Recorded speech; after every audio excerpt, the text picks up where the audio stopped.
ধর্মের বাবা আর ধর্মের ভাইদেরকেও ছাড় পেল না ওই এনসিবির জঙ্গি সংগঠনের নেতাকর্মীরা।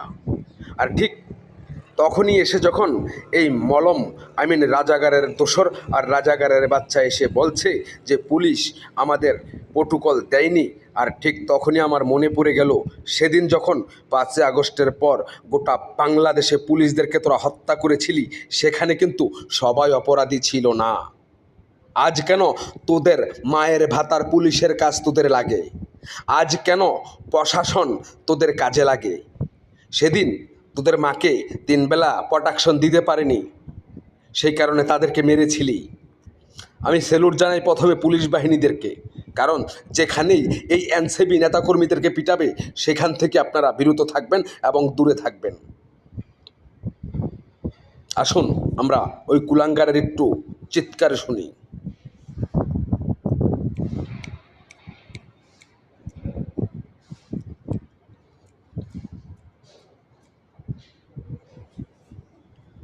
কাউকে বাবা ডাকছে, আবার কারো কাছে তাদের মা বোন দিয়ে দিচ্ছে, কিন্তু সাড়া পাচ্ছে না। আর সাড়া পাবেই বা কী করে? একটা গোটা জাতির সাথেই তারা প্রতারণা করেছে। তারাই বাংলাদেশটাকে জঙ্গি দেশ হিসাবে বিশ্বের কাছে তুলে ধরেছে। আবার তারাই আজ প্রোটোকল চাচ্ছে, সাধারণ মানুষের কাছে তাদের মা বোন দিয়ে দিচ্ছে। আসুন আরেকটু শুনি।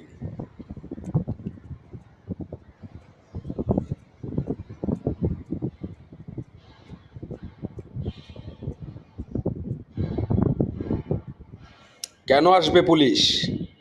পুলিশ আসবে না, কারণ পুলিশ অতীত ভুলে যায়নি। এই তোরাই গাদ্দারের বাচ্চা গাদ্দারেরা, সেদিন কে অপরাধী আর কে নিরপরাধী কাউকে ছাড় দেওয়া হয়নি। 3300 পুলিশকে জ্বালিয়ে জিন্দা দাফন করে ফ্লাইওভারের সাথে ঝুলিয়ে তোরাই মেরেছিলি। তোরাই অস্বীকার করেছিলি বঙ্গবন্ধুকে, তোরাই অস্বীকার করেছিলি সেদিন শহীদ প্রেসিডেন্ট জিয়াউর রহমানকে। আর এটা তারেক জিয়ার সন্ত্রাসী সংগঠন নয়, সন্ত্রাস দমন করার ছাত্র সংগঠন।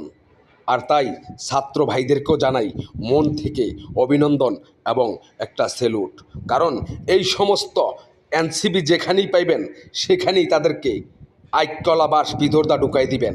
আর এত যদি এই এনসিবির পক্ষ নিয়ে কেউ কথা বলে, তার মুখ দিয়ে দিবেন একটা, পিছনদা দিবেন একটা।